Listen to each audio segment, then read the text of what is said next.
Now I want to talk to you about the second R, risk, which is really multifaceted. Utilities not only have to continue to excel in what they know best, that is providing a safe and reliable service to their customers, minimizing operational risk, ensuring physical and cybersecurity, as well as data protection. They also have to de-risk innovation, which is all the most important.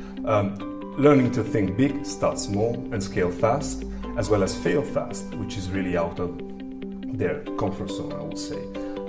Last but not least, they have to build as-a-service offerings where they take the burden of energy management and energy-related risk off the shoulders of their customers. Not only the large commercial and industrial energy consumers, but also the residential customers.